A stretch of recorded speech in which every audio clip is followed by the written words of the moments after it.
video I'm going to show you how to do AQA A-Level Maths, June 2018, Paper 2, Question 16. My name is Sunil Tanna. I'm a tutor and an author. I'm available for one-to-one tuition both online and in person. I live in Buckinghamshire, England.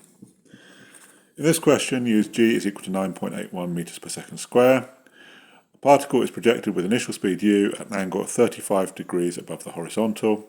It lands at a point 10 meters vertically below its starting position. The particle takes 1.5 seconds to reach the highest point in its trajectory. Find A. Okay, so if you imagine the particle, it starts off at a high level, it's fired up at an angle with the speed u, it goes through a path like this, and eventually it lands at a lower point. You can see that first of all, we could think about our axes. In the vertical direction, we'll say this is positive, and the horizontal will say going in this direction is positive.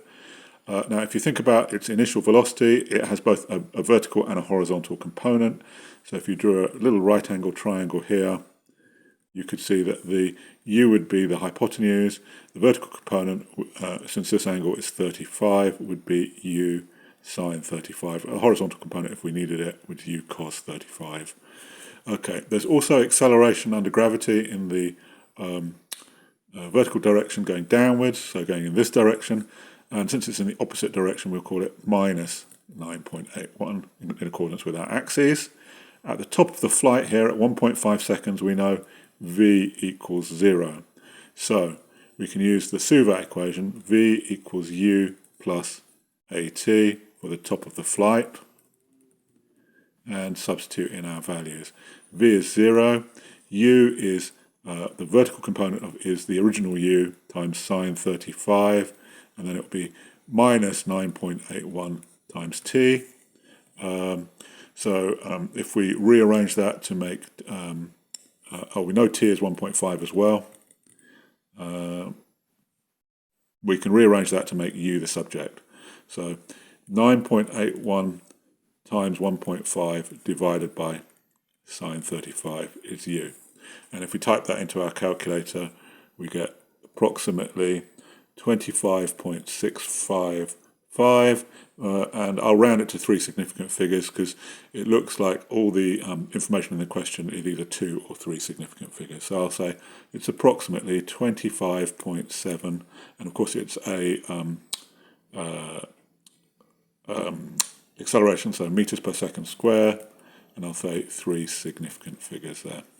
Okay, now we are interested in when it gets to the end of the flight. Find the total time the particle is in flight, so where we get here.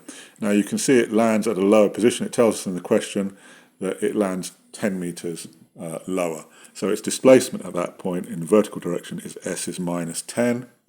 Again, we're only considering vertical motion, so u would be the initial vertical velocity would be this 25.7 or 25.655 times sine 35. The acceleration, again, in the vertical direction is minus 9.81. So again, we're going to use the suvat equations. So s is equal to ut plus a half at squared. So we can substitute in minus 10 is equal to 25.655 sine 35. It will be minus 0.5 times 9.81 because it's a minus 9.81 times t squared, and of course the first one I should have put a t in as well. There, right. If we obviously we can work out what 25.655 times sine 35 is, and we'll get minus 10 is 14.715 t minus 4.905 t squared. So you can see it's a quadratic equation. Quadratic equation, we bring everything to one side and set the other side to 0.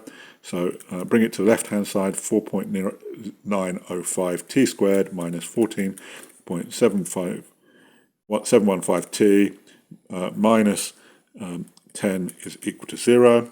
And then we solve for t. Obviously, this would be very difficult to factorize, so we use a quadratic equation. And you'll find there are 2 answers. T is equal to minus 0.5709 seconds, which is obviously before the particle took off, so we will reject that answer.